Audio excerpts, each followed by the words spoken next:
کی تو اس وقت ان کے ہونٹ ایسے موٹے اور خشک ہو گئے تھے جیسے اونٹوں کے ہونٹ ہو جاتے ہیں۔ یہ قربانی اللہ کے دین کے لیے اللہ کے رسول صلی اللہ علیہ وآلہ وسلم کے گھرانے نے دی ہے۔ میرے پیارے آقا صلی اللہ علیہ وسلم کے پیارے دیوانوں، جس دین کو آج ہم نے پیٹ کے پیچھے ڈال دیا ہے، جس دین کو آج ہم نے اللہ اکبر لائق تقلید یا لائق عمل نہیں سمجھا، آج یہ امت جو ہے ان کے ہاتھوں میں شراب کے پیالے تو ہیں، ہاتھوں سے تسبیحاں نکل گئی، آج اس قوم کے ہاتھوں میں موبائل تو ہے اور زنا کے مناظر دیکھ رہے ہیں، قرآن ہاتھ میں لینے کی توفیق نہیں ہے۔ میرے پیارے آقا صلی اللہ علیہ وسلم کے دیوانوں، مسجدیں ویران ہیں، نماز کی توفیق نہیں، گناہوں کے اڈوں کو آباد کیا جا رہا ہے۔ تھوڑی دیر کے لیے احساس کرو، اگر نبی اور آل نبی کی محبت ہے، 3 سال کسے کہتے ہیں؟ 3 سال تک کے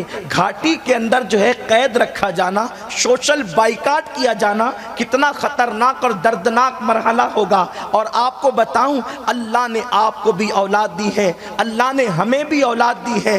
ایک باپ کے دل پر اس وقت کیا گزرتی ہے جب کسی کی بیٹی کو بے قصور طلاق دیا جاتا ہے۔ اللہ کے حبیب علیہ السلام کی 2 بیٹیوں کو صرف اس لیے طلاق دیا گیا تھا کہ محمد عربی کسی کے روکنے سے دین کی خدمت سے رکتے نہیں ہیں، ان کی بیٹیوں کو طلاق دے دو۔ جس وقت ان کی بیٹیوں کو طلاق دیا جائے گا تو محمد عربی کو ذہنی طور پر اتنا تناؤ ہوگا کہ وہ دین کا کام چھوڑ کر کے گھر بیٹھ جائیں گے۔ اور جب ابو لہب جیسے دہشت گرد نے، اس کمینے انسان نے اللہ کے رسول علیہ السلام کی وہ 2 بیٹیاں جو اس کے گھر میں بہو کی شکل میں تھی، جب طلاق دینے کا اپنے بیٹوں کو حکم دیا، اور میرے نبی کی بیٹیاں طلاق پا کر کے جب اپنے گھر کی طرف آ رہی تھی، میں خواتین کی بھی توجہ چاہتا ہوں اور آپ کی بھی توجہ چاہتا ہوں۔ دیر تک گفتگو تو نہیں ہوگی لیکن جتنی گفتگو ہوگی آپ کی توجہ چاہتا ہوں۔ میری بہنوں ذرا سوچو، عورتیں تو طلاق کے نام سے بھی ڈرتی ہے، جب طلاق کا نام لیا جاتا ہے لوگ کتنا بے چین ہوتے ہیں، ہونا بھی چاہیے۔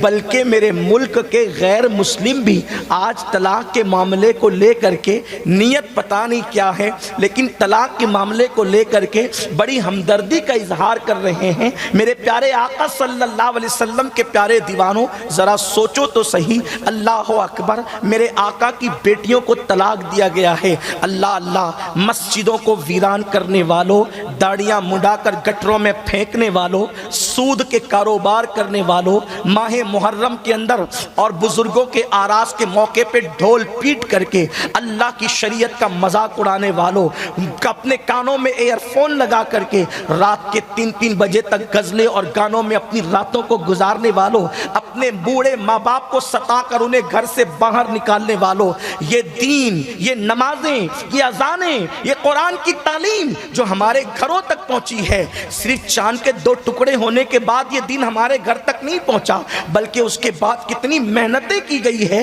چاند کے ٹکڑے ہونا حق ہے لیکن کتنی محنت ہے، ذرا تصور کرو۔ اللہ اکبر، حضور کی دونوں بیٹیاں طلاق پا کر کے اپنے گھر سے نکل کر رسول اللہ کے گھر آتی ہے، سرکار ابد قرار کی ان پہ نظر پڑتی ہے اور وہ اپنے دوپٹے سے آنسو پوچھتے ہوئے روتے ہوئے جو ہے آقا کریم کے گھر کی طرف بڑھتی ہے۔ سرکار پوچھتے میری بیٹیوں کیا ہوا؟ سرکار کی بیٹیوں نے عرض کی بابا آپ کی بیٹیوں کو طلاق دے دیا گیا ہے۔ سرکار نے پوچھا بیٹی طلاق دیا کوئی قصور تو ہوگا؟ آپ ہمارا قصور یہ ہے کہ ہمارا باپ لوگوں کو جنت کی طرف بلاتا ہے، بس یہی قصور ہے۔ مکے کے کافر چھپ چھپ کر کے دیکھ رہے تھے کہ جب طلاق شدہ بیٹیوں کو محمد عربی دیکھیں گے تو وہ گھر میں لوٹیں گے کہ دوبارہ قدم نہیں نکالیں گے، مگر تاریخ کی اوراق گواہ ہیں۔ اللہ کے رسول بیٹیوں کے سر پہ ہاتھ رکھ کر کے کہتے ہیں بیٹیوں جاؤ، صبر کرو، اللہ اجر دے گا، میں اللہ کے دین کے لیے نکل چکا ہوں، اب میرے قدم دوبارہ واپس نہیں پلٹ سکتے۔ میرے پیارے آقا صلی اللہ علیہ وسلم کے پیارے دیوانوں، دین کے لیے کتنی قربانی دی گئی۔ یہ دین قربانیوں سے پھیلا ہے، یہ اذانیں ہمارے گھر تک قربانیوں کی وجہ سے ہے، یہ نمازیں قربانیوں کی وجہ سے ہے۔ ابھی آپ میاں سے سن رہے تھے کہ حسین پاک کا خاندان کتنا حسین ہے۔ میرے آقا صلی اللہ علیہ وسلم کے پیارے دیوانوں، میں بھی فضائل پڑھتا وقت ہوتا تو، لیکن میں آپ کے سامنے مختصر سے لفظوں میں فضائل پڑھنا چاہتا ہوں۔ حسین اتنا بے مثال ہے، حسین جس نے دین بچایا. دیکھو دین پھیلایا رسول اللہ نے، رسول اللہ کے صحابہ نے، اور محنت سے پھیلایا. اور دین بچانے کے لیے مولا حسین کا انتخاب کیا گیا. دین لانے والا بھی بے مثال تھا، دین بچانے والا بھی بے مثال تھا.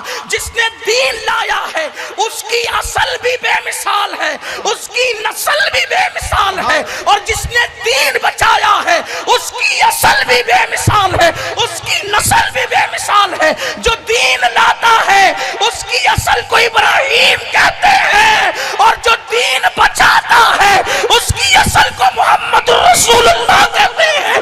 اور اس کی نسل کو، جس حسین نے دین بچایا ہے اس کی نسل کو اللہ اکبر زین العابدین کہتے ہیں، محمد باقر کہتے ہیں، امام جعفر صادق کہتے ہیں، موسیٰ کاظم کہتے ہیں، علی رضا کہتے ہیں، تقی کہتے ہیں، نقی کہتے ہیں، حسن عسکری کہتے ہیں، عبد القادر جیلانی کہتے ہیں، معین الدین اجمیری کہتے ہیں، مخدوم اشرف جہانگیر سمنانی کہتے ہیں، شاہ برکت اللہ عشقی کہتے ہیں، وارث دیوا کہتے ہیں. یہ حسین کی نسل ہے. اور آخری میں حضرت عیسیٰ جس کے پیچھے نماز پڑھیں گے وہ مہدی بھی حسین کی نسل میں ہو. نعرہ تکبیر، نعرہ رسالت، شہدائے کربلا. سبحان اللہ، سبحان. جس کے بیٹے اتنے بے مثال ہو اس کا بابا حسین کتنا بے مثال ہو. لانے والے کی بھی مثال نہیں، بچانے والے کی بھی مثال. لیکن دین وہی بچا سکتا ہے جس کا دین پر عمل ہو. آج آپ اور ہم بھی دین بچانے نکلے ہیں. شریعت بچاؤ، شریعت بچاؤ. کیا مذاق لگایا ہے؟ خود تو فجر میں سوتا پڑا ہے، تو کیا شریعت بچائے گا؟ تیرے گھر کی شادی میں ڈی جے بج رہا ہے، تو کیا شریعت بچائے گا؟ تیری بیٹیاں بے پردہ بازاروں میں گھوم رہی، تو کیا شریعت؟ جو اپنے گھر میں شریعت نہ بچا سکے وہ اپنے ملک میں شریعت کیا بچا سکتا ہے؟ شریعت تو وہ بچاتے ہیں جن کے گھر میں شریعت کا نظام قائم ہے. بے شک، بے شک، سبحان اللہ. دنیا سمجھ رہی ہے تم لطیفہ گوئی کر رہے ہو، تم کیا شریعت بچاؤ گے؟ اگر شریعت سے اتنا ہی پیار ہے تو پھر چہرے سے داڑیاں مڈا کے گٹروں میں کیوں پھینکتے ہو؟ شریعت سے اتنا ہی پیار ہے تو تمہارے گھروں کی شادیوں کے اندر ناجائز و حرام کام کیوں ہوتے ہیں؟ شریعت سے اتنا ہی پیار ہے تو تمہاری مسجدیں ویران کیوں ہے؟ میں نے کہا تھا نا کہ گفتگو کے لیے اب وقت نہیں بچا. دیکھو شریعت جس نے بچایا ہے، دو باتیں عرض کروں گا، صرف بات مکمل کروں. شریعت کس سے بچتی ہے؟ بچاتا کون ہے؟ دین بچاتا کون؟ امام حسین کہتے ہیں، ایک خطبے میں کہتے ہیں، کہا میں بھی قرآن و سنت کا پابند ہوں اور میرا گھر بھی قرآن و سنت کا پابند ہے. اور فرمایا ہر اس شخص سے میری جنگ ہے. امام حسین کی جنگ صرف یزید سے نہیں ہے.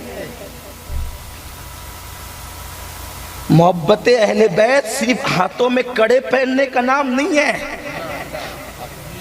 محبت اہل بیت ہاتھوں میں رسیاں ڈورے باندھنے کا نام نہیں ہے. محبت اہل بیت دین پر فدا ہونے کا نام ہے. نعروں سے اہل بیت کی محبت ملتی ہے. ہم رسومات کے پابند نہیں ہیں، ہم حقیقتوں کی راہ کے مسافر. محبت اہل بیت صرف ہاتھ چومنے کا نام سمجھ رکھا ہے.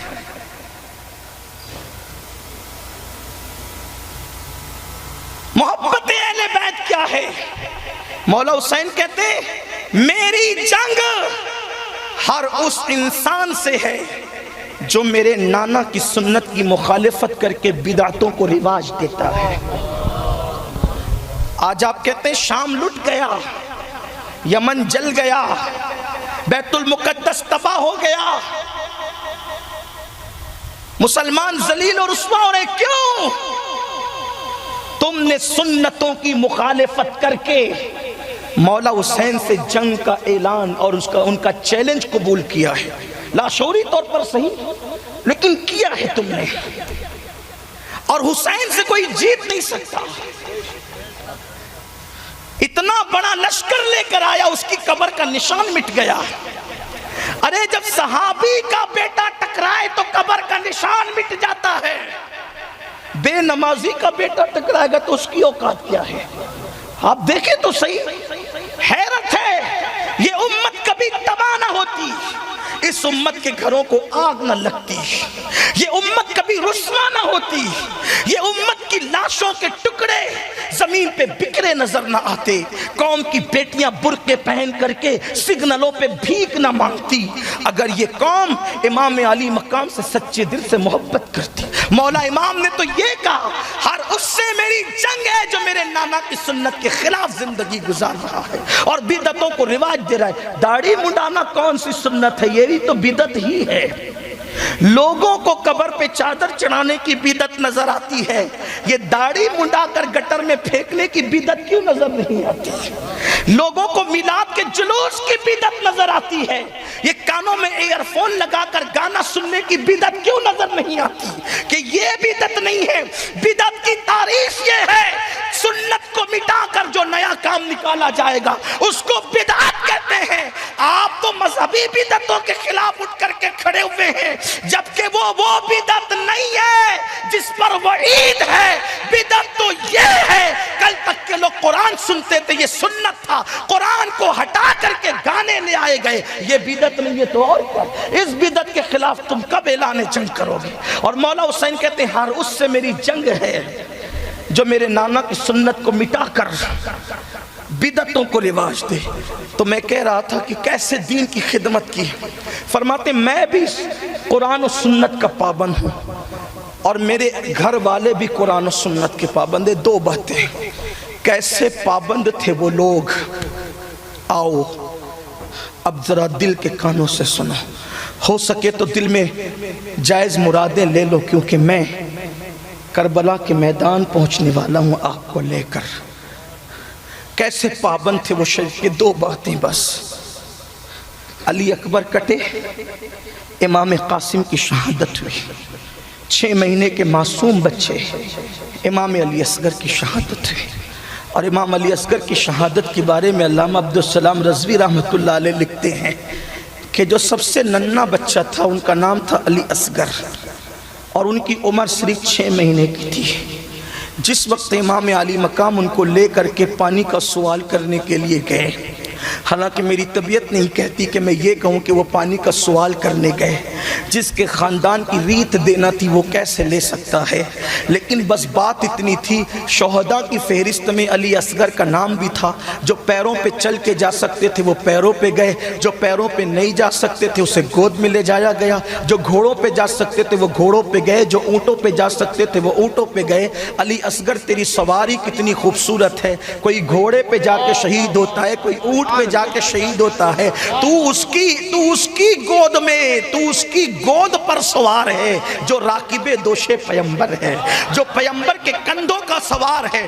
آج علی اصغر اس پر سوار ہے۔ ذرا اس شہید کو بھی تو لوگ دیکھیں۔ اللہ اکبر، میرے مولا نے اپنی آستین کو ذرا توجہ کریں، اپنی آستین کو دل میں مرادیں لیں۔ اللہ اکبر، اپنی آستین کو علی اصغر کے چہرے پر سائے کے طور پہ ڈالا۔ چلچلاتی ہوئی کربلا کی دھوپ تھی، کربلا کے ریت کے ذرات جو ہے، اللہ اکبر، اس تپتی ہوئے ذرات جو ہے سورج کی تپش سے مکمل طور پر ایسے تپ چکے تھے کہ اگر وہاں پر گوشت کا کچا لوتھڑا ڈالا جائے تو وہ بھون کر کے کباب ہو جائے۔ ایسے میں مظلوم کربلا بی بی سیدہ کا جایا، علی مرتضیٰ کی نگاہوں کا تارا اپنے ننھے سے معصوم کے چہرے پر۔ آج اللہ اکبر، جس بی بی زہرا کی چادر قیامت کے دن امت کے لیے سائبان بنے گی، آج اس کے بیٹے کے لیے کسی سائے کا انتظام نہیں ہے۔ 61 ہجری ہے، 10ویں محرم ہے، امام علی مقام اپنی آستین کے سائے سے اپنے بیٹے کے سر پر جو ہے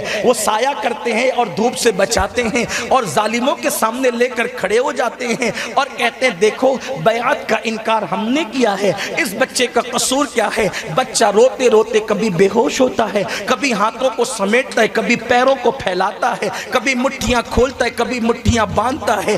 اس بچے کو چند قطرے پانی پلا دو، اگر پانی پلاؤ گے تو پلانے والوں کو احسان کا بدلہ قیامت کے دن دیا جائے گا۔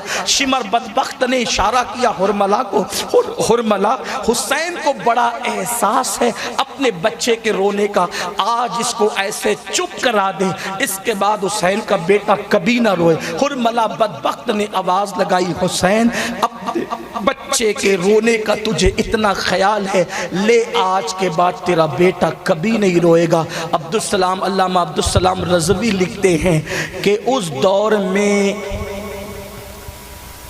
تیر چلانے کے مختلف تیر ہوتے تھے، ایک انسان پر، ایک جانور گھوڑوں پر، اور گھوڑوں پہ چلانے والا جو تیر ہوتا تھا اس میں خطرناک تیر تھا جس کا ایک نوک نہیں بلکہ 3 نوک ہوتی تھی۔ حرملہ نے جب معصوم علی اصغر کے حلق پہ تیر کا نشانہ رکھا تو انسان پر چلانے والا تیر نہیں بلکہ گھوڑے پر چلانے والا، اور گھوڑے پر بھی وہ گھوڑے والا نہیں جو ایک نوک کا تھا بلکہ جس کی 3 نوک تھی۔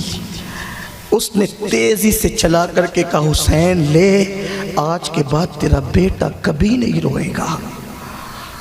اور وہ 3 نوک والا تیر علی اصغر کے سینے میں پیوست ہو گیا، علی اصغر کے حلق میں پیوست ہو گیا، اور علی اصغر کا حلق چیرتے ہوئے امام کے بازو میں پیوست ہوا۔ معصوم بچے نے باپ کی آغوش میں آخری جھرجھری لی، اور اتنا پیاسا تھا وہ شہزادہ کہ آواز بھی نکل نہ سکی، ہلکی سی آواز نکلی اور ہمیشہ کے لیے چپ ہو گئی۔ مولا امام حسین نے فوراً اپنے بیٹے کے حلق سے تیر کھینچا تو خون کی پھوار نکل پڑی، خون کی پھوار نکلی، امام نے ہاتھوں میں خون سنبھالا، آسمان کی طرف جو ہے وہ کرنا چاہا، پھینکنا چاہا تو آواز آئی قیامت تک پانی نہیں برسے گا، زمین کی طرف ڈالنا چاہا تو آواز آئی اناج نہیں اگے گا۔ امام نے چہرے پہ مل کر کے کہا، قیامت کے دن حسین اسی حالت میں تیری بارگاہ میں حاضر ہوگا، اور ننھے سے معصوم کا لاشا ہاتھ میں اٹھا کر کہا، اللہ 18 سال کی جوان قربانی قبول کی ہے، 6 مہینے کی ننھی سی قربانی بھی قبول کر لے۔ اللہ اکبر، اللہ اکبر۔ پھر اس کے بعد کیا تھا میرے آقا علیہ السلام کے دیوانوں؟ تو جو 2 باتیں عرض کرنے چلا تھا، احساس ختم ہو گیا۔ ہم نے کربلا کو صرف داستان سمجھا ہے، ہم نے اس کا کبھی ادراک نہیں کیا، اس کی معرفت حاصل نہیں کی، کیا قربانیاں دی گئی ہے۔ علی اصغر شہید ہو گئے، علی اکبر شہید ہو گئے، امام قاسم شہید ہو گئے، سب کی شہادت کے بعد ہوا کیا؟ خیمے جلا دیے گئے، بیویوں کے زیور چھین لیے گئے، حتیٰ کہ سیدہ سکینہ کے کانوں کی بالیاں نوچ لی گئی۔ معصوم سکینہ کے کان کی بالی نوچی گئی، کان کٹ گیا۔ شاید سکینہ نے سوچا ہوگا کہ مجھے پہچانتے نہیں ہے، تو کہنے لگی کہ ہمیں پہچانو، ہم کون ہیں؟ میں حسین کی یتیم ہوں، میرا باپ شہید ہو گیا ہے۔ جانتی تھی کہ عرب والے یتیموں پر بڑا رحم کرتے ہیں، کہتی ہے کہ حسین کی یتیم ہوں، میرا نام سکینہ ہے۔ تو ظالموں نے رحم کرنے کی بجائے چہرے پہ تماچے مار کر کہا، اب بھی تمہارے نسب کا غرور ختم نہیں ہوا۔ امام زین العابدین جس گدے پر سو رہے تھے، بیمار بلکہ بے ہوش تھے، ان کے نیچے سے وہ گدا بھی کھینچ لیا گیا، بیویوں کی چادریں چھین لی گئی، اور بیویوں کو ریت پر کھلے آسمان کے نیچے بٹھا دیا گیا۔ جب وہ شہزادیاں کھلے آسمان کے نیچے بٹھا دی گئی تو اس وقت ہوا کیا؟ رو رہی تھی، اور صرف رو رہی تھی، آنکھوں میں آنسو تھے، زاروں قطار رو رہی تھی۔ ایسے میں روتے روتے اچانک کیا دیکھا گیا کہ سورج غروب ہونے کے قریب ہے، سورج غروب ہونے کے قریب ہے۔ بی بی سیدہ زینب نے اٹھ کر کے کہا، نبی کے گھر کی بہووں، نبی کے گھر کی بیٹیوں، نبی کی نواسیوں، بہت رو چکی ہو اور بہت رونا ہے، عصر کا سورج غروب ہو رہا ہے، کہیں ایسا نہ ہے کہ رونے میں تم اپنی نماز ضائع کر دو، اٹھو، ابھی بھی نماز تم پر معاف نہیں ہے، نماز اب بھی پڑھو، اس لیے کہ میرے نانا کا فرمان ہے کہ جس نے عصر کی نماز جان بوجھ کے چھوڑ دی اللہ اس کے عمل کو ضائع کر دیتا ہے۔ اب بھی اگر تم نے نماز عصر چھوڑی، مجھے ڈر لگتا ہے تم نے کربلا میں جو قربانی دی ہے کہیں وہ قربانی تمہاری ضائع نہ ہو جائے۔ دنیا نے دیکھا، تاریخ گواہ ہے کہ اس وقت ان بیویوں نے نماز پڑھی۔ آج ہم شادیوں میں نماز چھوڑ دیتے ہیں، ایک میت ہو جائے محلے میں تو ساری عورتیں اس عورت کے پاس اس کو تسلی دیتے، بیٹھتی ہے، روتی ہے، اس وقت تو لوگ نماز چھوڑ دیتے ہیں۔ وہاں ایک میت نہیں ہوئی تھی، 72 لاشیں پڑے تھے اور ان کو 50 گھوڑے اپنی ٹاپوں سے روند رہے تھے، سر کاٹ لیے گئے تھے، دوپٹے تک چھین لیے گئے تھے۔ اس وقت بھی انہوں نے نماز کو ترک نہیں کیا، اور یہاں تو نرم گدوں پہ نمازیں چھوڑی جا رہی ہیں۔ جمعہ کی نماز 2 رکعت پڑھ کے مسلمان ایسے بھاگتا ہے جیسے کوئی اس کے سر پہ ڈنڈا لے کر کے کھڑا ہے۔ دین کہاں ہے؟ آج امت مسلمہ پر جو بھی برا وقت ہے وہ صرف دین سے دوری کا نتیجہ ہے۔ فرائض کا دامن، سنتوں کا دامن، شریعت کا دامن ہاتھوں میں نہیں ہے۔ اور دوسری اور آخری بات، کیا شریعت کی پابندی تھی؟ شریعت کی پابندی کیا تھی؟ دوسری اور آخری بات، گھر میں کیا ماحول تھا سنتوں پر عمل کا، شریعت پر عمل کا جذبہ کیا تھا؟ جس وقت میدان کربلا میں سالار قافلے کو الوداع کہہ کر کے شہید ہو جاتا ہے، آپ سن چکے کہ دوپٹے بھی چھین لیے گئے، معصوم بچے کا جھولا بھی چھین لیا گیا، سب چیزیں چھین لی گئی، حتیٰ کہ سکینہ کی بالیاں بھی چھین لی گئی، شہزادی سکینہ کی، گھوڑے لاشوں کو روند چکے، سورج غروب ہو گیا۔ کربلا کا 10 محرم کا سورج غروب ہو گیا، شرم سے اس نے اپنا چہرہ چھپا لیا۔ جب 11ویں شب طلوع ہوئی، 11ویں شب، اس کو تاریخ میں شام غریبہ کے نام سے جانا جاتا ہے۔ یہ بڑی دردناک شب ہے۔ کل رات تک جن کے خیمے جوان شہزادوں سے گجگجا رہے تھے، کل رات تک علی اکبر تھے خیمے میں، قاسم تھے، محمد بن علی تھے، عبداللہ ابن علی تھے، عباس ابن علی تھے، ابو بکر ابن علی تھے، عمر ابن علی تھے، عثمان ابن علی تھے، حضرت مسلم ابن عقیل کے بیٹے تھے، ان کے بھائی تھے، خیمے گجگجا رہے تھے جوانوں سے۔ آج خیمے بھی جل گئے، ریت پر کھلے آسمان کے نیچے شہزادیوں کو بٹھا دیا گیا، کٹی ہوئی لاشیں تھی جیسے رات کربلا کی دھرتی پر اپنی سیاہ چادر کو، سیاہ زلفوں کو بکھیرنے لگی۔ سیدہ زینب نے سوچا رات ہو گئی، ظالم پتہ نہیں کیا کریں گے، تو جلے ہوئے خیمے کی ایک کنات اس کو اپنے سر پہ رکھا، سر چھپانے کے لیے۔ آج بے حیا لڑکیوں کے گھروں میں بھی پوری تجوریاں بھری رہتی ہے دوپٹوں سے۔ جن کے گھر میں جبریل اجازت کے بغیر نہیں آتا، ان کے سروں پہ دوپٹے بھی نہیں۔ یہ صرف دین کے لیے ہوا تھا، صرف دین کے لیے، صرف دین کے لیے، دین کے تحفظ کے لیے۔ جلے ہوئے خیمے کی کنات سر پہ ڈالی اور ریت میں کچھ ڈھونڈنے لگی۔ کسی نے کہا بی بی کیا ڈھونڈتی ہے؟ کہا کوئی ہتھیار تو لوں، اس لیے کہ کٹے ہوئے لاشوں پر پہرا دینا آج میری ذمہ داری ہے۔ کٹے ہوئے لاشوں پہ پہرا دینے کے لیے فاتح خیبر صاحب ذوالفقار کی بیٹی ہتھیار ڈھونڈتی ہے۔ لوگ کہتے ہیں مسلمان بیٹی کو دوسرے نمبر کا درجہ دیتے ہیں، میں کہتا ہوں شاید تم نے ہمارے یہاں اسلام کی بیٹیوں کا کردار نہیں پڑھا۔ اگر تم زینب کو پڑھ لیتے تو شاید یہ تانا ہمیں نہیں دیتے، اس لیے کہ زینب صرف زینب نہیں ہے، زینب کبھی کردار حسین ادا کرتی ہے، زینب کبھی کردار علی ادا کرتی ہے، زینب کبھی کردار فاطمہ ادا کرتی ہے۔ ایک زینب ہے جو کبھی حسن کا کردار ادا کر رہی ہے، کبھی مولا حسین کا، کبھی مولا علی کا، کبھی سیدہ فاطمہ کا۔ مولا حسین جب رونے لگتے ہیں تو دوپٹے سے آنسو پوچھ کر کردار فاطمہ ادا کرتی ہے اور اہل بیت کے قافلے کی سالار بن کر کردار حسین ادا کرتی ہے اور لاشوں پہ پیرا دے کر فاتح خیبر کی بیٹی علی کا کردار ادا کرتی ہے۔ تو خیم جب وہ ریت میں ڈھونڈنے لگی کچھ نہیں ملا، ایک ٹوٹا خنجر جو جنگ کے درمیان کسی کا ٹوٹ کر گر گیا تھا یا کسی نے پھینک دیا تھا، ریت سے اٹھایا اور ٹوٹا خنجر لے کر بی بی زہرا کی شہزادی لاشوں پہ پیرے دینے لگی۔ کٹی پٹی لاشیں پڑی ہوئی ہیں، فرات سے کہ بہنے کی آواز اس کا شور ہو رہا ہے یا درندوں کے چیخنے چلانے کی آواز آ رہی ہے۔ چھوٹے چھوٹے معصوم بچے جب درندوں کے چیخنے چلانے کی آواز سنتے ہیں تو دبک کر کے ماں کے سینے سے لگ کر کے بیٹھ جاتے ہیں، پیاس کی وجہ سے بے ہوش ہو جاتے ہیں۔ ایسے میں بی بی زینب لاشوں پہ پیرا دیتی ہے۔ دیکھا کہ کوئی رات کے اندھیرے میں کوئی چلتے ہوئے آ رہا ہے۔ سیدہ نے جب دیکھا، آنے والے کو آتے دیکھا، خنجر دونوں ہاتھوں سے تان دیا اور تان کر کے فرمایا خبردار وہیں ٹھہرنا، علی کی بیٹی ہوں، فاطمہ کی بیٹی ہوں، کیا رہا ہے؟ سب تو تم نے لوٹ لیا، تم نے ہمارے تو چادریں بھی لوٹ لی۔ آج جدید تحقیق کے نام پہ یہ باتیں ہوتی ہے کہ چادریں نہیں لٹی تھی، استاد زمن نے لکھا چادر لٹی تھی، صد اللہ فاضل نے لکھا چادر لٹی تھی، فقیہ ملت نے لکھا چادر لٹی تھی۔ کس نے نہیں لکھا؟ اہل سنت کے معتبر مورخین نے لکھا چادر لٹی۔ زینب نے کہا ہماری چادریں تک تم نے لوٹ لی، میری سکینہ کے کان تم نے کاٹ دی، ہمارے بچوں کو تم نے بھوکا پیاسا شہید کیا، گھوڑوں کی ٹاپوں سے تم نے لاشوں کو کچل دیا۔ اب ہمارے پاس بچا کیا ہے؟ کیا لینے آئے ہو؟ رکو وہی رکو، اب کیا لینا چاہتے ہو؟ اب کیا لینا چاہتے ہو؟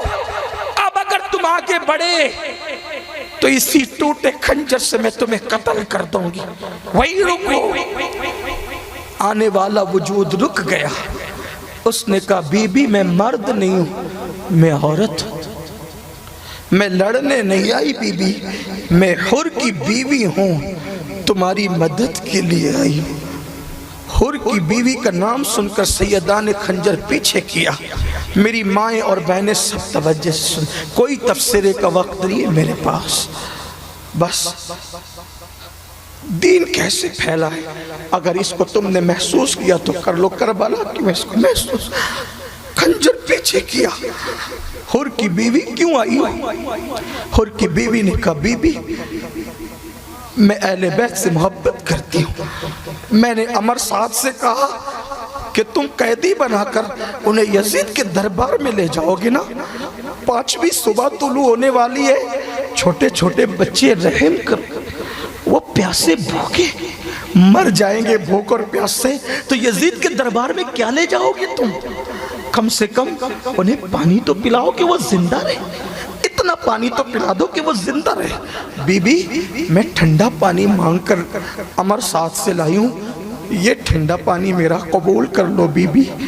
سیدہ نے سنا ٹھنڈا پانی، ٹھنڈا پانی، کہتی حور کی بیوی ہمیں آج کی تاریخ میں ٹھنڈے پانی کے نام سے بھی نفرت ہو گئی ہے، لے جائیے تیرا ٹھنڈا پانی، ہم نہیں پیئیں گے۔ تو اس وقت تو کیوں نہ آئی ٹھنڈا پانی لے کر جب میرا قاسم پیر رگڑ رہا تھا پیاس کی وجہ سے؟ اس وقت تو کیوں نہ آئی جب میرا علی اکبر پلٹ پلٹ کر 2 مرتبہ آیا تھا اپنے باپ کے پاس، یہ کہے کہ ابا 2 قطرے پانی پلا دو، میں پورے لشکر سے مقابلہ کر سکتا ہوں۔ میرا معصوم علی اصغر گیا، اس وقت تو کیوں نہ آئی؟ میرے عباس کے بازو کٹے، اس وقت تو کیوں نہ آئی؟ تو اب آئی ہے، لے جا تیرا ٹھنڈا پانی، ہم قبول نہیں کرتے۔ کہتے ہیں کہ نبی کے گھر والوں کے پاس نام فاطمہ کا بڑا احترام ہے، بلکہ نام فاطمہ کا احترام کس ایمان والے کے پاس نہیں۔ نبی کے خاندان کو منانا ہو تو فاطمہ زہرا کا نام لے لو، وہ مان جاتے۔ خاندان تو خاندان ہے، حضور جب سخت ناراض ہوتے تھے اور کوئی سیدہ کا نام لے لیتا تھا تو حضور مسکرا پڑتے تھے۔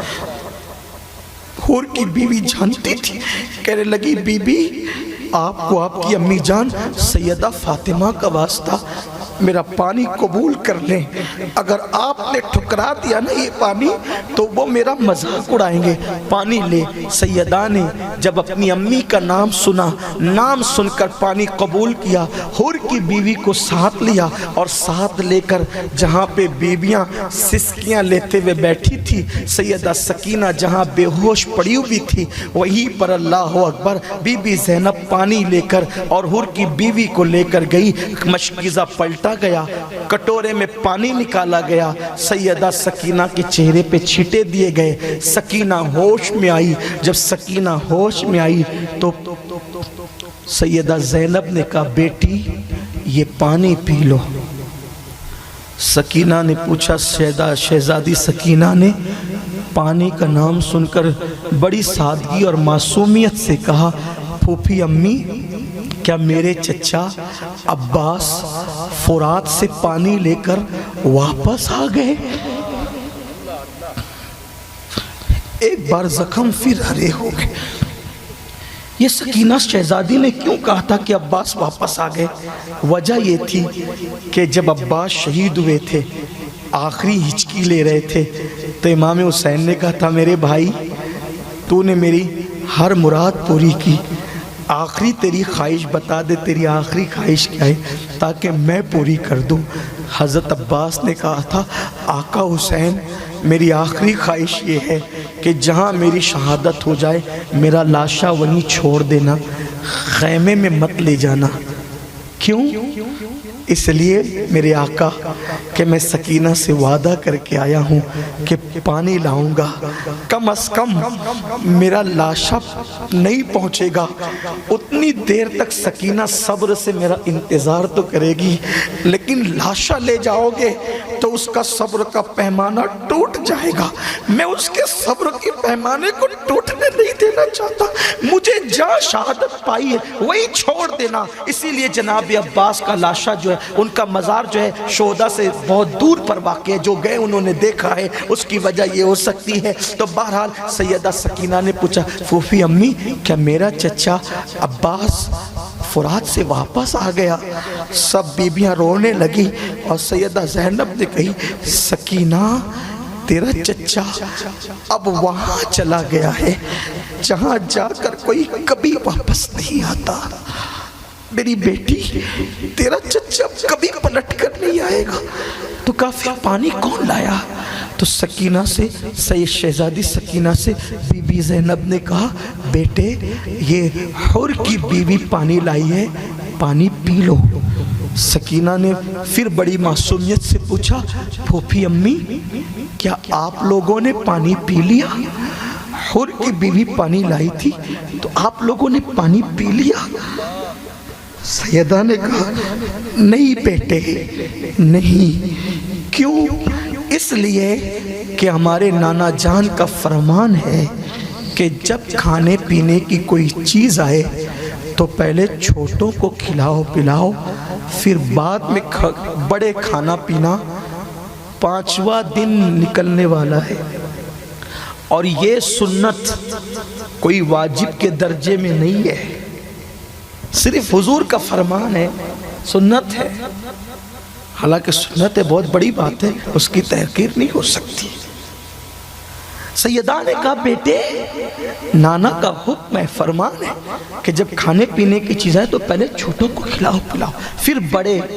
میری بیٹی اس پورے قافلے میں سب سے چھوٹی تم ہو، اس لیے پہلے تم پیو گی، پھر نانا کی سنت پہ عمل کرتے ہوئے ہم تو اپنا دیکھ ہی لیں گے۔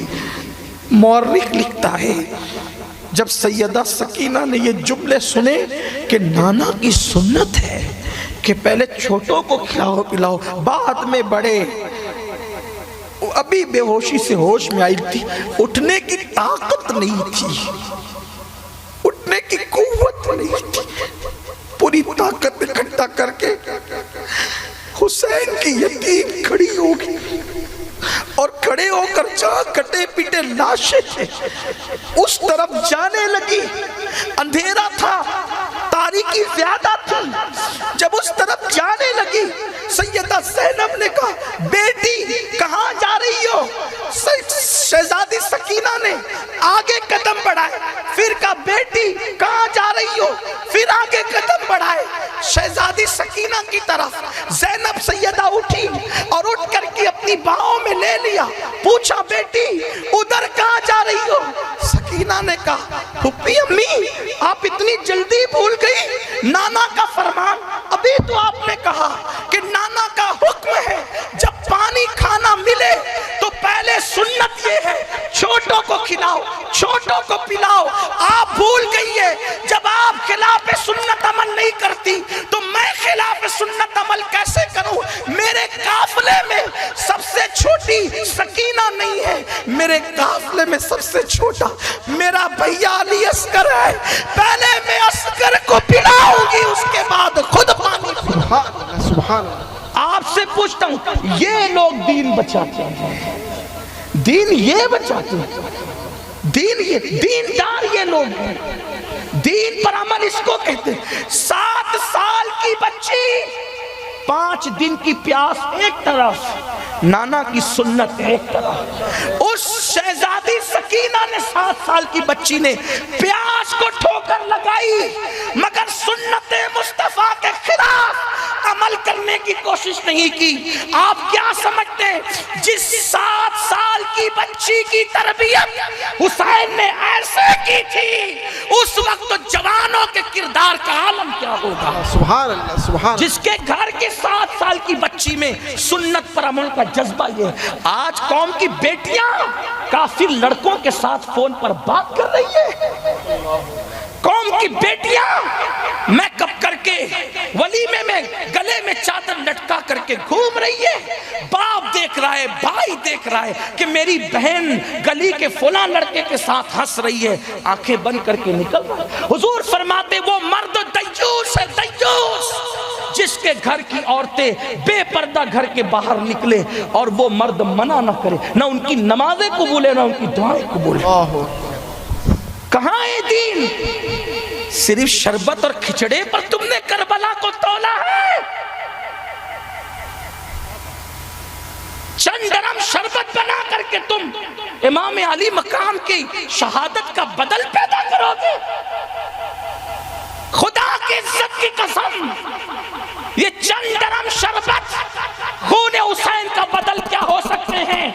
اگر 7 سمندر کو شربت میں تبدیل کر دیا جائے، آسمان کے سارے اناج کو ایصال ثواب کی صف میں کھڑا کر دیا جائے تو بھی حسین کے خون کے قطرے کا بدل نہیں ہو سکتے، اس لیے کہ خون حسین صرف نہیں ہے، رسول اللہ نے فرمایا میری اہل بیت کو میرے خمیر سے پیدا کیا گیا۔ حضور کہتے ہیں میرے خمیر سے پیدا کیا گیا، اور میرے امام اعلیٰ حضرت کہتے ہیں خون خیر الرسل سے ہے جن کا خمیر، خون خیر الرسل سے ہے جن کا خمیر۔ اس ریاض نجابت پہ لاکھوں سلام۔ سبحان اللہ سبحان اللہ۔ نبی کے خون کے قطرے کی کوئی قیمت ہو سکتی ہے؟ میں یہ نہیں کہتا شربت نہ بناؤ، بناؤ، جو منع کرتے ان کے دل سیاہ ہے، کیونکہ جب کتے کو پانی پلانے پہ جنت مل سکتی ہے تو نام حسین پہ شربت پلانے پہ کیا نہیں مل سکتا؟ ہم منع نہیں کرتے، لیکن اگر آپ یہ سمجھتے ہیں کہ صرف شربت پلا کر کے ہم اپنی ذمہ داری نبھا چکے تو نہیں۔ جس دین کے لیے قربانی دی گئی ہے اس دین کی طرف آنا ہوگا، اپنے گھروں میں اسلامی مذہبی ماحول پیدا کرنا ہوگا۔ اگر مولا حسین سے محبت ہے، جاتے جاتے آپ سے کہنا چاہتا ہوں مولا حسین سے جنگ مت کرو، نسلیں بھی ختم ہو جائیں گی، نسلیں بھی ختم، لاشعوری طور پہ تم جنگ کر رہے ہو نا، مت کرو۔ چھوڑ دو گانے سننا، چھوڑ دو فلمیں دیکھنا، چھوڑ دو داڑیاں منڈانا، نرم گدوں پہ فجر کی نماز ترک کرنا چھوڑ دو، عورتوں پہ بد نظری کرنا چھوڑ دو۔ میرا ٹائم ہو گیا ہے، مجھے وقت پہ پہنچنا ہے، لیکن اگر میں جلدی سے 2-3 منٹ میں اگر ایک بات کر سکا تو کروں گا۔ یزید جس کو ہم یزید کہتے ہیں، شاید میری قوم کچھ گناہوں کے جملے پہ توجہ کرنا، بھی فتویٰ نہیں لگانا، میری قوم کچھ گناہ کے معاملے میں یزید سے 2 قدم آگے بڑھ گئی ہے۔ یزید بندروں کا ناچ دیکھتا تھا، یہ ہیرو ہیروئن کو ننگا ناچتے دیکھ رہے ہیں۔ یزید بانسری کی میوزک سنتا تھا، یہ تو کتنی پتہ نہیں کیسی کیسی میوزک سن رہے ہیں۔ مولا حسین نے جب اس کے ہاتھ میں ہاتھ نہیں دیا، وہ شراب پیتا تھا، آج شراب اور نشہ عام ہے، آپ کے ہاتھ میں کیسے ہاتھ دیں گے، یا آپ کا ہاتھ اپنے ہاتھ میں کیسے لیں گے؟ جنت تو ملنا اسی کو ہے جس کو حسین کے بابا نے چٹھی دینا ہے نا یہ حدیث؟ مطلع القمرین اٹھا کر دیکھیں تو اس کے مرتضوی اٹھا کر دیکھیں، کیا ہے نہیں یہ؟ سرکار نے فرمایا پل صراط سے پار وہی ہوگا جس کو علی چٹھی دیں گے، یہ کہا نا سرکار نے، حسین کے بابا جس کو چٹھی دیں گے جنت میں وہ جانا ہے۔ مولا حسین نے جس یزید کو پسند نہیں کیا وہ تمہیں پسند کریں گے؟ ذرا صرف آپ آج گھر جا کر 5 منٹ اکیلے میں بیٹھ کر سوچنا کہ یزید سے اپنی زندگی کتنی الگ ہے۔ ذرا سوچنا یزید سے آپ اپنی زندگی کتنی الگ ہے۔ وہ لڑکیوں سے زنا کرتا تھا، زنا آج ہمارے اندر نہیں۔ یزید کی موت کیوں ہوئی پتہ؟ بہت سے وجوہات اس کی موت کے لکھے گئے، لیکن عقد الفرید سے میں پڑھ رہا ہوں اب اس کا مفہوم۔ یزید کی موت کی ایک وجہ یہ بیان کی گئی ہے، اس کا بہت پکا دوست تھا سرجون، یزید کا ایک پکا دوست تھا سرجون، یہ یہودی تھا، اور ایک یہودی خوبصورت لڑکی سے یزید کو محبت ہو گئی تھی۔ یہ بات بھی میں کہنا چاہتا ہوں، اگر برا نہیں مانیں گے تو کہوں گا، جس کے دل میں یار بستا ہے اس کو فرصت ہی نہیں ہے کسی سے پیار کرنے کی۔ آج میری قوم کے جوان اس سے آنکھ لڑا رہے، اس سے آنکھ لڑا رہے، اس سے باتیں کر رہے، اور کون ہے یہ؟ عاشق رسول ہے۔ ہنسنے کی بات نہیں ہے یہ میرے دل کا درد ہے۔ ایک فقیر صرف آہو فغاں ہی کر سکتا ہے اور کچھ نہیں کر سکتا۔ آج آپ حالات پہ رو رہے ہیں، مسلمانوں کی آنکھوں میں چھرے مار کر کے ان کو نابینا اندھا کیا جا رہا ہے۔ ایک ایک لاش کے چھرے، ایک ایک لاش پر چھرے اتنے ہیں کہ اس کو گنا بھی نہیں جا سکتا ہے۔ آپ واٹس ایپ اور سب پہ دیکھ رہے ہو، یہ سب دیکھ رہے ہو نا؟ وجہ عشق رسول نہ رہا، عشق رسول نہ رہا۔ عاشق رسول تو بہت کہلا رہے ہو لیکن عشق رسول نہ رہا۔ ارے جن کے دلوں میں عشق رسول تھا وہ تو پہلی رات کی بیوی چھوڑ کر نبی کے قدموں میں جان قربان کرنے آ گئے۔ نبی نے پکارا، پہلی رات کی بیوی چھوڑ دیا۔ تم کیسے عاشق رسول ہو، نبی کو چھوڑ کے عورتوں پہ زنا کی طرف جا رہے ہو؟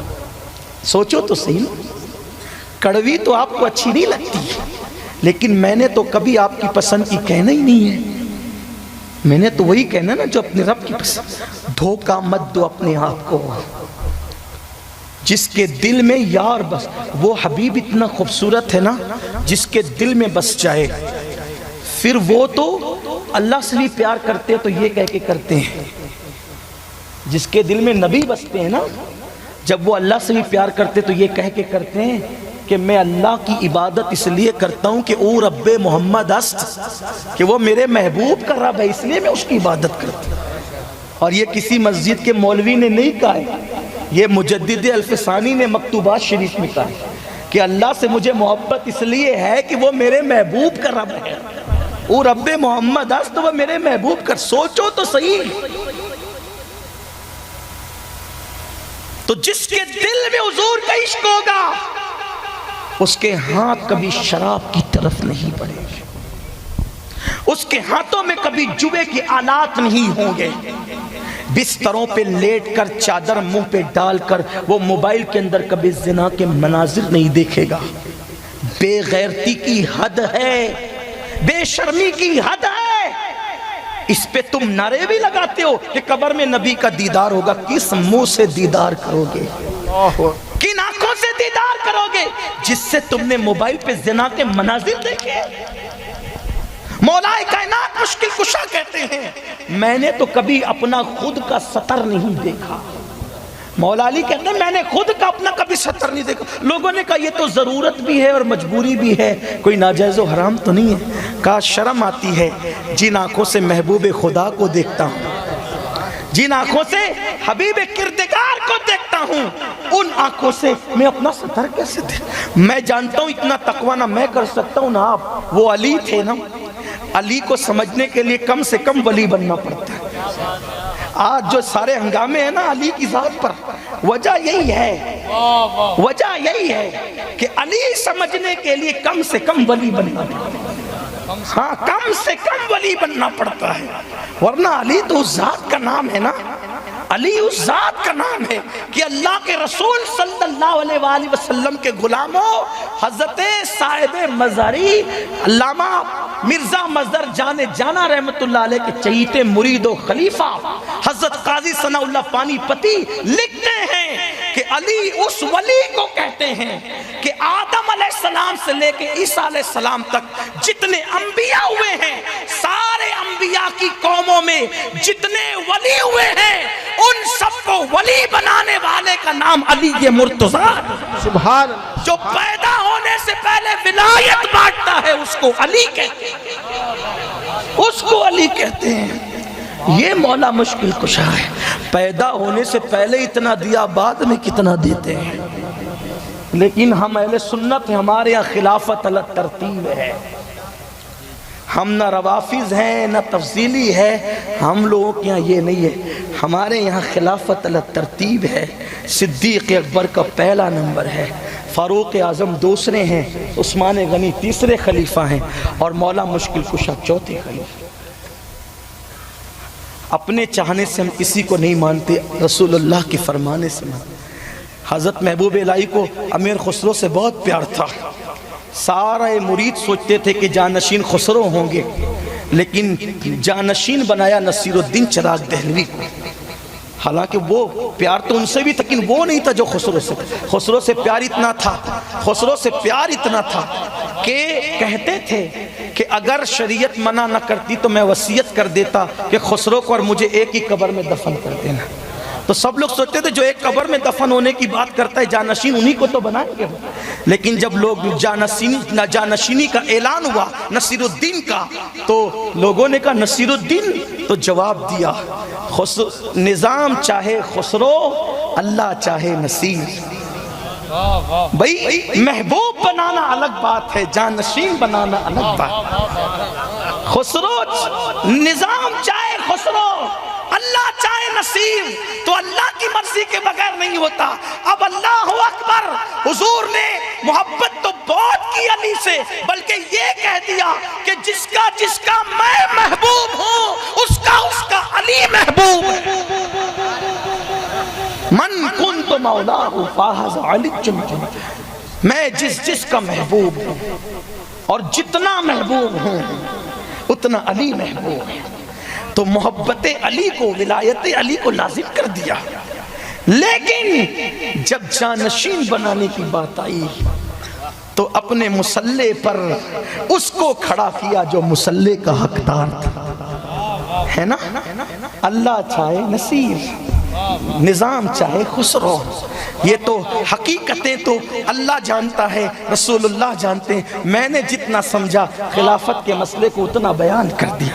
تو اپنی مرضی مت چلاؤ, محبت الگ چیز ہے. ارے محبت تو علی سے اتنی ہے کہ جب لشکر روانہ ہو رہا تھا تو حضور دعا کر رہے تھے جب تک علی کو نہ دیکھوں محمد کو موت نہ آئے. لوگ دعا کرتے ہیں اللہ مرتے وقت نبی کا جلوہ نصیب فرما, نبی دعا کر رہے ہیں جب تک علی کا چہرہ نہ دیکھوں اس وقت تک مجھے موت نہ آئے. غور کریں, محبت یہ ہے. اللہ اکبر. بات دور نہ نکل جائے تو میں اپنی بات سمیٹ رہا ہوں. میرے آقا علیہ السلام کے دیوانوں, یہ مولا علی ہے. کہتے ہیں کہ جن آنکھوں سے میں حضور کا جلوہ دیکھتا ہوں, ان آنکھوں سے میں اپنا سطر کیسے دے. حالانکہ ہم اتنے متقی نہیں ہو سکتے, لیکن میرے عزیز کم از کم ہیرو ہیروئن کو ننگا ناچتے تو نہ دیکھو نا. اور جو لوگ اگر آپ یہ سمجھتے ہیں نا میں نماز بھی پڑھوں تلاوت بھی کروں پھر راتوں کو موبائل میں گندگی بھی دیکھوں پاپ بھی کروں، اللہ کے رسول نے صاف بیان کر دیا جو دن کی عبادت گزار اور رات کے پاپی ہیں اللہ ان کی عبادتوں کو ایسے ضائع کر دے گا جیسے ریت کے ذرے بکھرے ہوئے۔ والعاقبۃ للمتقین، عاقبت اور آخرت تو متقیوں کے لیے، اللہ متقیوں کا عمل قبول کرتا ہے، اللہ محتاج نہیں ہے آپ کے میرے عمل کا۔ جب کوئی عمل کرنے والا نہ تھا تو بھی وہ خدا تھا، جب کوئی نہ رہے گا تو بھی وہ خدا رہے گا۔ بات ختم کرتے ہیں۔ سرجون کہتا ہے یہ اس کا دوست ہے، پکا یہودی تھا، یزید کو ایک لڑکی سے محبت ہو گئی، یہودی لڑکی سے، اور وہ لڑکی اصل میں محبت کرتی تھی سرجون سے، لیکن جب یہ بیچ میں گھسا تو چونکہ یہ تھا بادشاہ، نہ سرجون انکار کر سکتا تھا نہ لڑکی، ورنہ جان کو خطرہ تھا، تو یہ جاتا تھا تو یہ لڑکی دونوں کو جو ہے وہ دونوں کے ساتھ تعلقات قائم کی ہوئی تھی، مجبوراً میں یزید سے اور سچی محبت تھی سرجون کے ساتھ، تو یہ جو بھی جا کے کہتا تھا وہ اس کو بتا دیتی تھی۔ ایک دن یزید نے اس لڑکی سے کہا کہ میرے روزانہ کا بستر پہ کوئی نہ کوئی نیا مہمان ہوتا ہے، صرف حیا کے پردے میں کہہ رہا ہوں آپ سمجھنے والے سمجھ جائیں۔ اس نے کہا میرے بستر پر ہر رات کوئی نہ کوئی نیا مہمان ہوتا ہے، آج کی رات میرے بستر کی مہمان تم ہو۔ لڑکی نے کہا میں زنا نہیں کروں گی۔ یزید نے کہا زنا نہیں کرے گی تو شادی کر لے۔ اس نے کہا ٹھیک ہے، کل فلاں جنگل میں آنا، گھوڑ سواری کریں گے، اس کے بعد شادی کا فیصلہ کریں گے۔ دو گھوڑے کھڑے کر دیے گئے، ایک گھوڑے پہ یزید بیٹھا، دوسرے پہ وہ لڑکی۔ گھوڑے دوڑتے رہے، جنگل میں کوئی اور نہ تھا، کسی کو اجازت نہ تھی۔ ایسے میں یزید نے اس سے خواہش کی کہ دو گھوڑوں کی بجائے ایک گھوڑے پر ہم بیٹھ جائیں، اور اس نے ادھر سے اتر کر لڑکی کے گھوڑے پہ بیٹھا۔ لڑکی نے لگام کھینچی، گھوڑے کو ایڑ لگا دی۔ جب گھوڑے کو ایڑ لگائی گھوڑا بہت دوڑا۔ یزید اتنا موٹا تھا، بھدا ایک دم، کہ وہ اٹھنے بیٹھنے کو بھی مجبور تھا۔ بدن پہ بہت زیادہ بال تھے، جیسے کتے اور سور کے بدن پہ ہوتے بہت زیادہ بال تھے، اور پورا اس کا چہرہ لال لال تھا، کنجی آنکھیں تھی۔ کسی کی آنکھیں ہو تو برا نہیں مانے، معاف کرے، کنجی آنکھوں والوں کے اندر مروت نہیں ہوتی الا ماشاءاللہ، چند کو چھوڑ کے سب ایسے نہیں ہوتے، لیکن اکثریت کا بھی بات کر رہا ہوں، بے مروت۔ تو کنجی آنکھیں تھی، چہرہ بالکل لال تھا اور بہت بال تھے، جسم پہ بہت موٹا تھا۔ جب بہت گھوڑا اس لڑکی نے دوڑایا، وہ بڑی ماہر تھی گھوڑا دوڑانے میں، یہ ہانپنے لگا، اور جب ہانپنے لگا تو پانی پانی چلایا۔ مشکیزہ آگے گھوڑے کے لٹکا ہوا تھا، پانی کی طرف ہاتھ بڑھایا، لڑکی نے ہاتھ مارا، نیچے گرایا، وہ ہانپ بھی رہا تھا، نیچے گرا تھا، پانی مانگتا تھا، اور اس کے سینے پہ اس لڑکی نے پیر رکھ کر کے کہا مجھ سے شادی کرے گا؟ جو اپنے نبی کی اولاد کا وفادار نہ ہوا وہ مجھ جیسی یہودی لڑکی سے وفا کب کر سکتا ہے؟ اور اس لڑکی نے خنجر نکالا اس حالت میں کہ وہ پانی مانگ رہا تھا، اور اس کی شہرت کو کاٹ دیا۔ اس کے بعد وہ لڑکی بھی غائب ہوئی، اور سرجون بھی ملک شام میں کبھی نہیں ملا۔ سرجون بیان کرتا ہے کہ پھر اس حال میں اس کی موت ہوئی۔ لوگ پھر اس کی لاشیں کو ڈھونڈنے لگے، اس کو ڈھونڈنے لگے، کئی دن تک نہیں ملا۔ آخر جب ملا تو اس وقت ملا جب اس کے جسم میں کیڑے پڑ گئے تھے۔ یہ ہے انجام ظلم کا۔ لیکن یزید کی موت کیسے ہوئی؟ کسی لڑکی کی ناجائز محبت میں۔ بولو آج آپ کی زندگی میں یہ ہے کہ نہیں؟